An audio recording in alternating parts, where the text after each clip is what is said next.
Have you a weird and wonderful brain? That's what I call mine anyway. But most of all, are you neurodivergent? However you like to describe yourself, would you say that you have quite a lateral thinking mind, something unique and different? For me, I'm dyslexic and dyspraxic. So my dyslexia isn't always evident in the terms of what people think and obvious. So I write for a living. I write blogs and columns, newspaper columns and articles. I always need a good proofreader and editor. I've even published my own book, and I needed that proofreader and editor and publisher, the writing hall, to do that.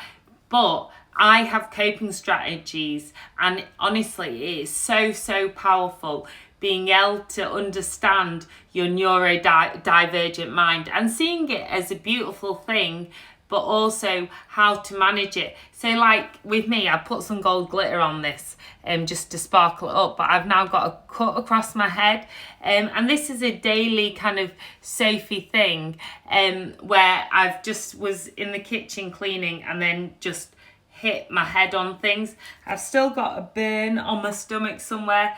I call it my Strictly Come Dancing burn, because I was trying to rush to watch Strictly Come Dancing in time, and I burnt my belly on the stove. This was in the last lockdown with the kids, and they're going, it's starting, and we all do the first dance when it comes on and a good shimmy. And that was like back in the old lockdown, so it was our like go-to thing. But honestly, having this kind of, sometimes it's a cluttered mind. So with the dyspraxia, apparently it can be quite like ADHD as well, in the sense that you've got lots of things going on. So I have lots of sparkles and bubbles in my head going on all the time. But what you can do with it, once you have that kind of diagnosis, it's not to be impacted and see it as a negative thing. It can be a really positive thing to have that diagnosis. Like, I didn't find out until I was doing my postgraduate studies in journalism that I had quite, I don't know how you call it professionally, but severe dyslexia and dyspraxia. Like, I couldn't do the jigsaw of, I think it was like a 5 or 6 year old, and literally at my assessment, it was in a glass room. I was late there because I got lost in the car on the way, and I was going round in circles. Then even getting into the room, it was all glass. I couldn't find the door in. Then when I went to the toilet, the assessor saw me walking around the room like going, and I found it so stressful. But all that said, whilst there's lots of kind of typical things, with the dyslexia, I have coping strategies now using green overlays or software on my computer, or if you are working, access to work is a great thing to get, because they can often support you so that you can like really utilize your brain, because I think it's so important. Once we have the tools and coping mechanisms, I had an amazing dyslexia and dyspraxia tutor, who's now one of my best friends, and helps me declutter my home. And having someone who just got it, and also helped me get strategies, because I've learned like shorthand, sign language, well, I'm doing sign language at the moment, about 6 languages at school. And I used to stress myself out so much because I was so academic, so studious, but I just couldn't get it. And I did things in different ways. I had to do things 3 to 5 times for it to go into my head. And everything took me longer. So even though I achieved a lot, it would really like caused me a lot of stress and hassle. So once I got these coping mechanisms, it really helps you to drill down, and you can go really far with your brain, because you can really hyper focus on certain things and do them really well, because your brain just gets so creative and takes action. So it is seeing it as a really positive thing. But I'd love to know your experiences.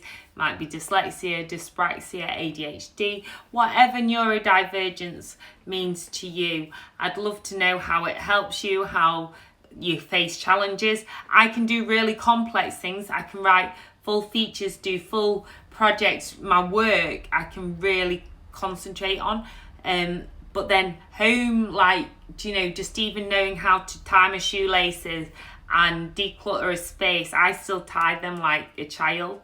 And my lefts and my rights, I still do that L for right, cannot do, still can't get into my brain. I'm starting to do it better, actually, I did that. But again, I still have how I spell Friday ends, friends. Just naturally, I have all these little coping strategies. And I won't lie though, all the stickers on the floor, which ways to go, has been very complex for my mind.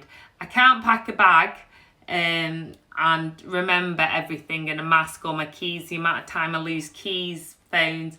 But then I can do really complex things. I can work really hard and drill down really well into my articles. So it's again having all your coping strategies, but also being kinder on yourself. So almost laughing. Sometimes I laugh like I'm stood here with a burn on my belly and a cut on my head. But then I've done some really complex, cool things today.